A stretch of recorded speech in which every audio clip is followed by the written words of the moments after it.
Assalamualaikum warahmatullahi wabarakatuh. Hari ini kita sudah memasuki tema 3. Di tema 3 kali ini materi IPA-nya adalah sistem pencernaan pada manusia dan hewan.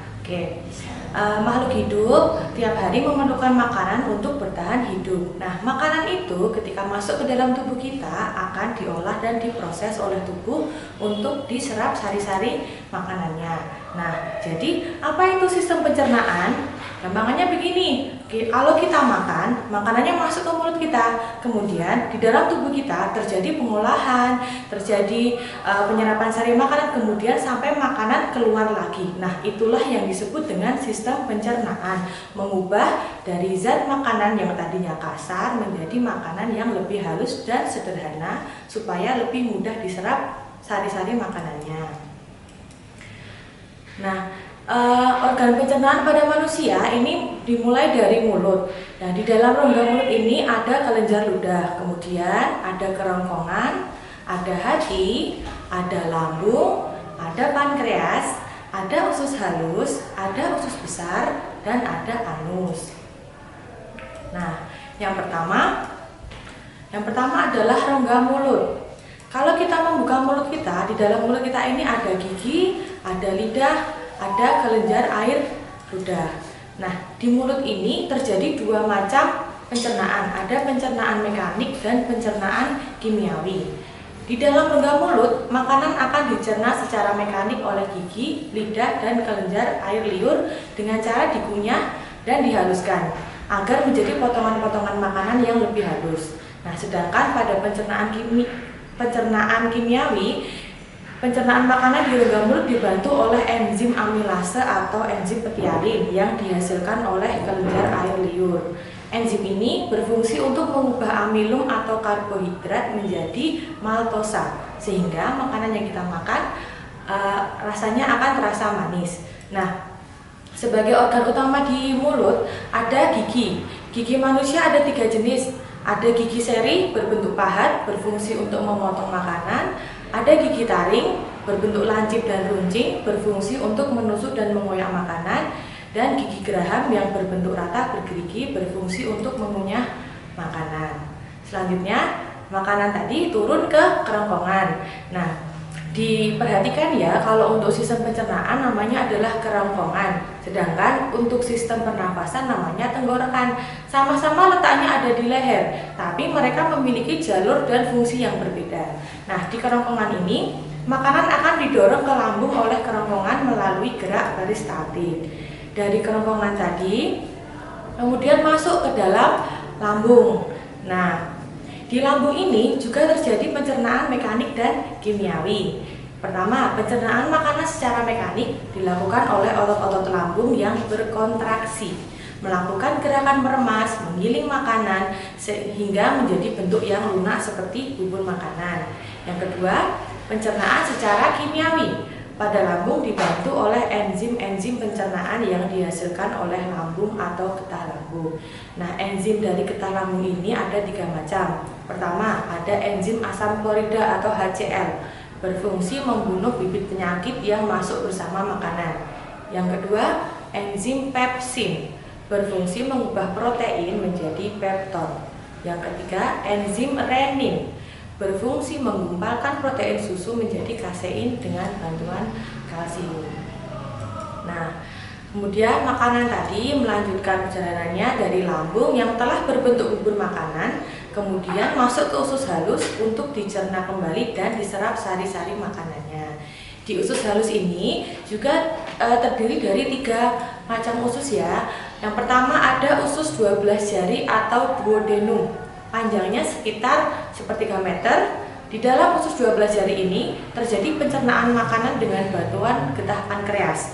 Nah, di getah pankreas ini memiliki 3 enzim juga. Pertama, ada enzim amilase, berfungsi mengubah amilum menjadi maltosa. Yang kedua, ada enzim tripsin yang mengubah pepton menjadi asam amino. Yang ketiga, ada enzim lipase, mengubah lemak menjadi asam lemak. Selain dibantu oleh getah pankreas yang menghasilkan enzim pencernaan, proses pencernaan makanan juga dibantu oleh getah empedu yang dihasilkan oleh hati. Fungsi getah empedu adalah untuk mengemulsikan lemak agar mudah diserap oleh tubuh menjadi asam lemak dan memberikan zat warna kecoklatan pada makanan yang sedang dicerna. Selanjutnya, ada usus kosong atau usus jejunum. Di dalam usus kosong ini kembali terjadi pencernaan kimiawi.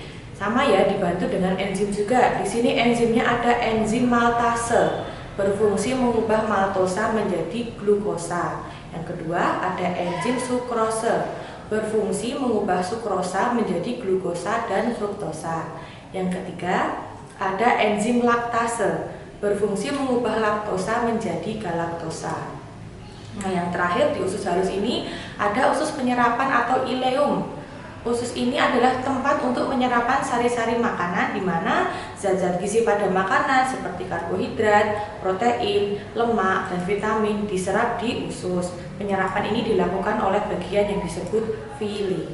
Nah, selanjutnya makanan tadi yang sudah diserap makanannya, sisa-sisanya itu akan menuju ke usus besar. Pada usus besar, sisa-sisa ampas makanan diserap kandungan air dan garam-garam mineralnya. Kemudian, ampas makanan tersebut dibusukkan oleh bakteri pembusuk yang hidup di usus besar, yaitu bakteri E. coli.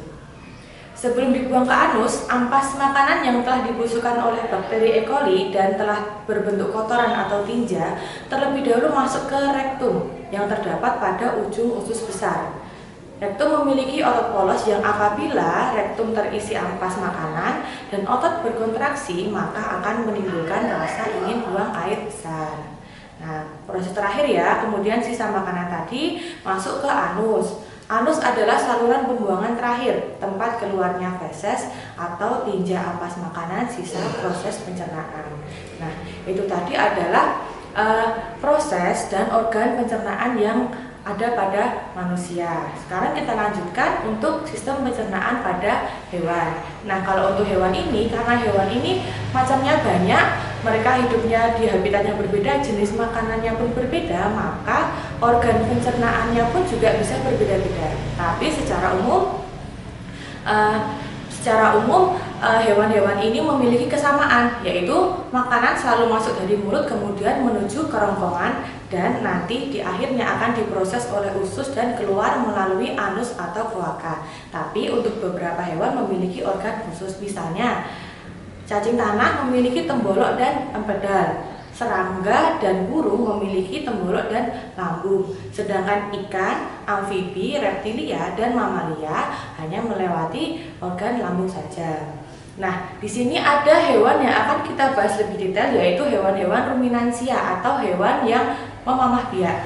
Mereka memiliki keunikan karena memiliki jenis perut yang berbeda. Nah, di sini ada gambar hewan ruminansia dengan macam-macam jenis perutnya.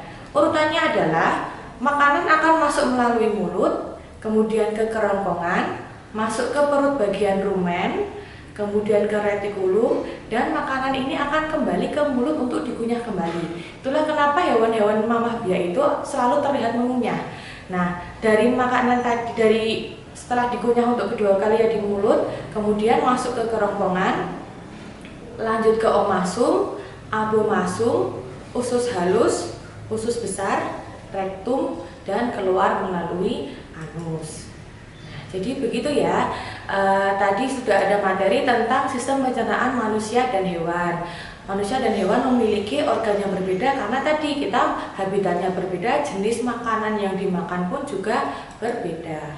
Oke, sekian untuk materi hari ini. Jangan lupa belajar dari sumber bacaan yang lain. Sekian dari Bu Nisa. Wassalamualaikum warahmatullahi wabarakatuh.